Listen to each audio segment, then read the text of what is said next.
Assalamualaikum warahmatullahi wabarakatuh.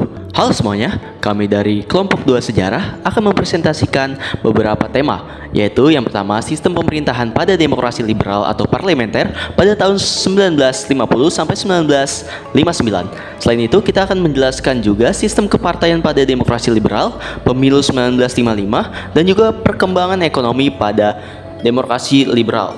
Sebelum kita masuk pada materi, sebelumnya perkenalkan, saya Ardesir Hamur bersama Neser. Saya Sangsa. Saya Agista. Saya Alia Putri Hairudin. Baik, sekarang kita akan masuk ke materi yang pertama, yaitu sistem pemerintahan pada demokrasi liberal. Jadi, sebelum kita masuk ke materi yang pertama, kalian tahu nggak sih apa itu demokrasi liberal? Jadi, demokrasi liberal adalah sistem kabinet parlementer. Sistem pemerintahan tersebut berlandaskan pada UUDS 1950. Sistem pemerintahan ini menetapkan bahwa kabinet-kabinet atau para menteri bertanggung jawab kepada parlemen. Pada masa pemerintahan saat itu, ada 7 kabinet dengan masa jabatan yang berbeda.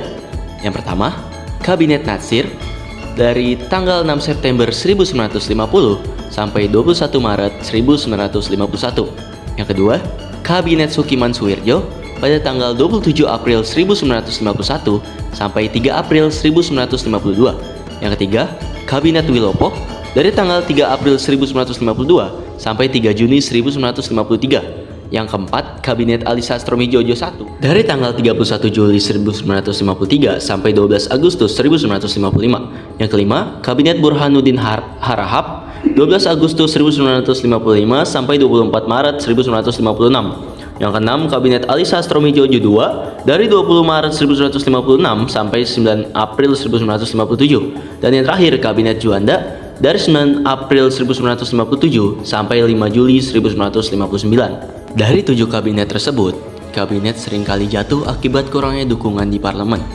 sehingga pemerintahan tidak bisa berjalan secara efektif. Situasi ini diperburuk oleh perbedaan pandangan politik antar partai yang menyebabkan ketegangan.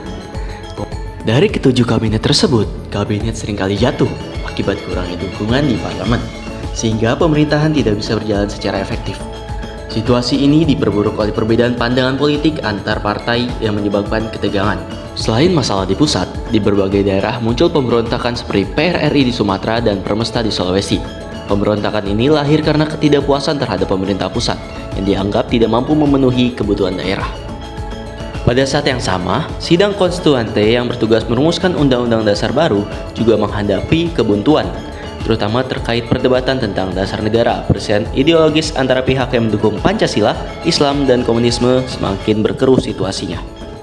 Pada akhirnya, ketidakstabilan politik ini mendorong Presiden Soekarno untuk mengeluarkan dekret presiden pada 5 Juli 1959. Melalui dekret ini, Indonesia meninggalkan sistem demokrasi liberal dan kembali ke UUD 1945 yang mengembalikan kekuasaan eksekutif yang lebih kuat di tangan presiden. Sistem kepartaian. Seperti yang kita ketahui bahwa Indonesia merdeka pada tanggal 17 Agustus 1945. Meski begitu, Indonesia telah berkali-kali mengganti sistem pemerintahan, dan pada tahun 1950 hingga 1959 di mana Indonesia mengusung demokrasi liberal. Perlu kita ketahui, sistem kepartaian yang dianut pada masa demokrasi liberal adalah multipartai.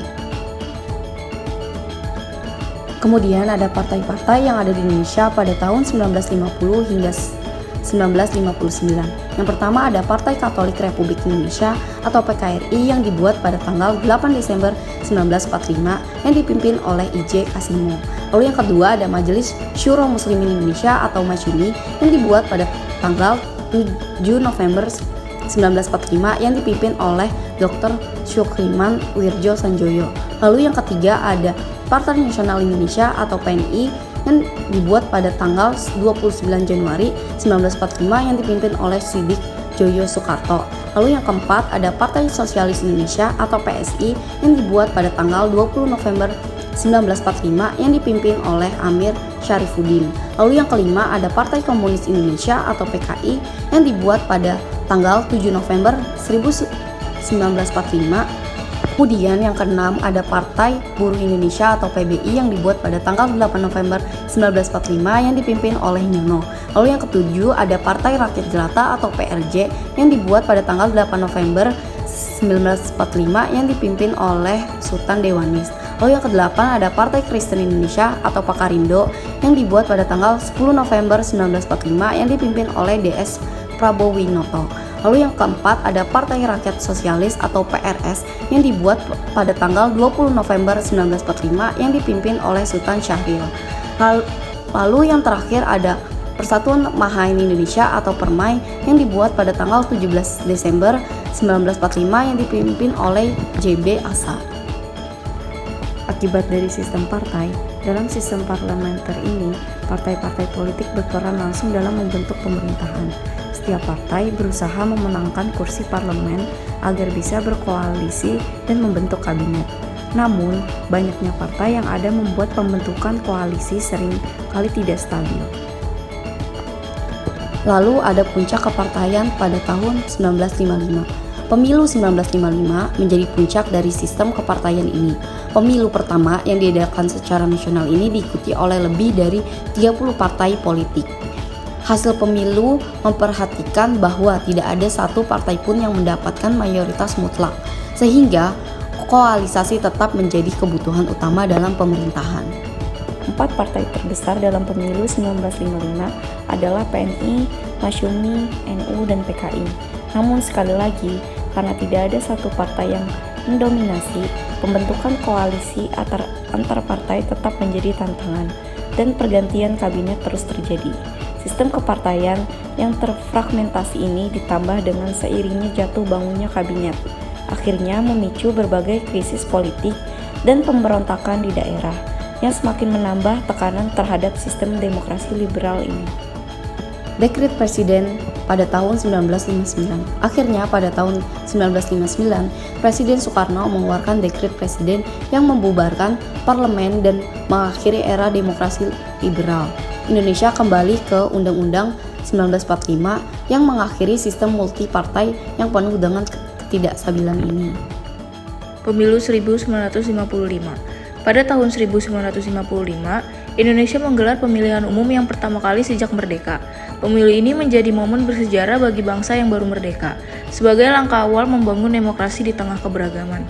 Proses pelaksanaan pemilu 1955 berlangsung dalam 2 tahap, yakni pada 20 September 1955 dan pada 15 Desember 1955. Yang selanjutnya ada tujuan.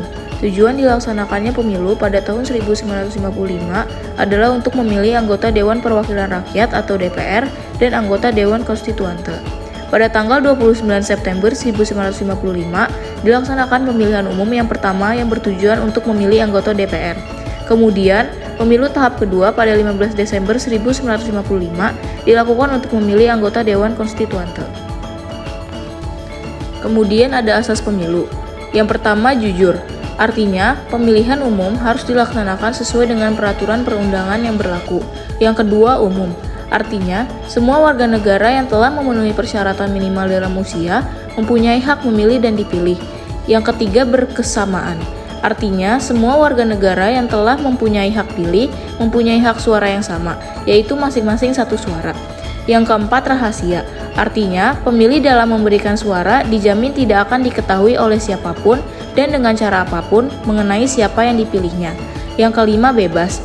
Artinya, setiap pemilih bebas menentukan pilihannya menurut hati nuraninya, tanpa ada pengaruh, tekanan, paksaan dari siapapun dan dengan cara apapun. Yang terakhir atau yang keenam, yaitu langsung. Artinya, pemilih langsung memberikan suaranya tanpa perantara dan tanpa tingkatan. Peserta pemilu. Pada pemilu 1955, peserta tidak hanya terdiri dari partai politik atau parpol, tetapi juga organisasi massa dan calon perorangan atau non-partai. Dalam pemilihan anggota DPR, terdapat 118 peserta yang terdiri dari 36 partai politik, 34 organisasi massa, dan 48 individu atau calon perorangan yang bersaing untuk memperebutkan 257 kursi di DPR. Sedangkan dalam pemilihan anggota konstituante, terdapat 91 peserta yang terdiri dari 39 partai politik, 23 organisasi massa, dan 29 individu yang bersaing untuk memperebutkan 520 kursi anggota konstituante. Yang terakhir ada hasil pemilu. Hasil perolehan suara pemilu 1955 untuk anggota DPR diumumkan secara resmi oleh Panitia Pemilihan Indonesia atau PPI dalam rapat terbuka yang diselenggarakan pada 1 Maret 1956 di Jakarta.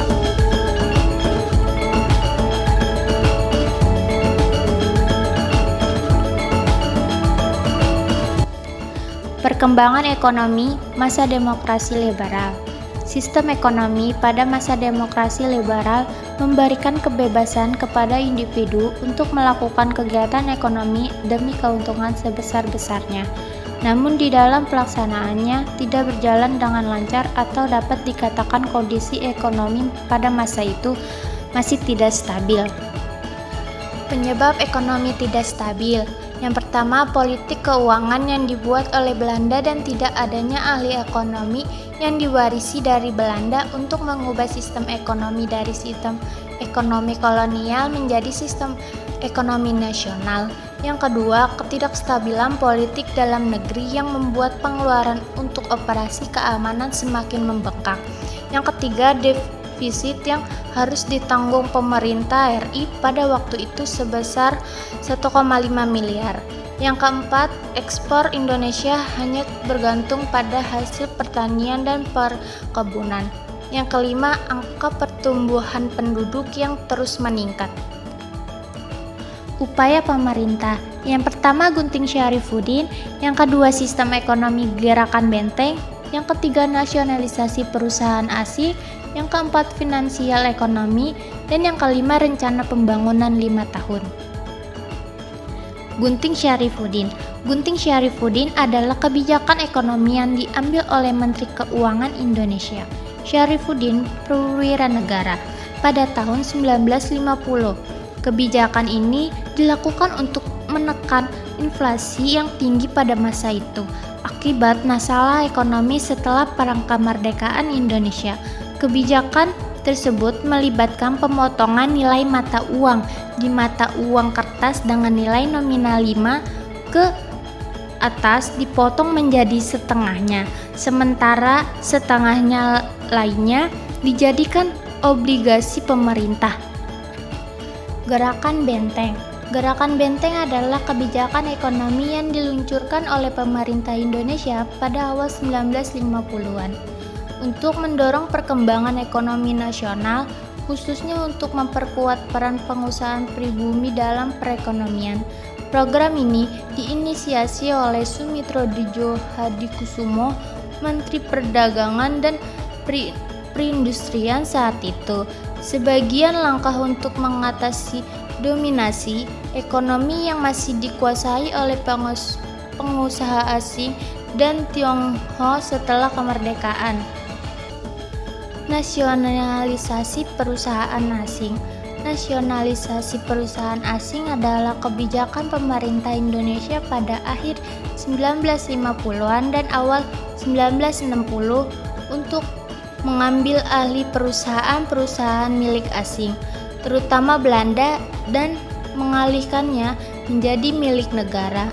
Langkah ini diambil setelah hubungan Indonesia dan Belanda memburuk, terutama terkait dengan sengketa Irian Barat Papua. Rencana Pembangunan 5 Tahun. Rencana Pembangunan 5 Tahun atau RPLT adalah program pembangunan ekonomi yang dilaksanakan oleh pemerintah Indonesia dalam periode 5 tahunan. Program ini dimulai pada masa pemerintah Presiden Soeharto sebagai bagian dari strategi jangka panjang untuk mempercepat pembangunan ekonomi dan meningkatkan kesejahteraan rakyat. Nah, itu dia materi yang dapat kita sampaikan tentang sistem pemerintahan demokrasi liberal, sistem kepartaian, pemilu 1955, serta perkembangan ekonomi pada demokrasi liberal. Segitu saja yang dapat kita sampaikan, kurang lebihnya mohon maaf. Kami pamit undur diri. Wassalamualaikum warahmatullahi wabarakatuh.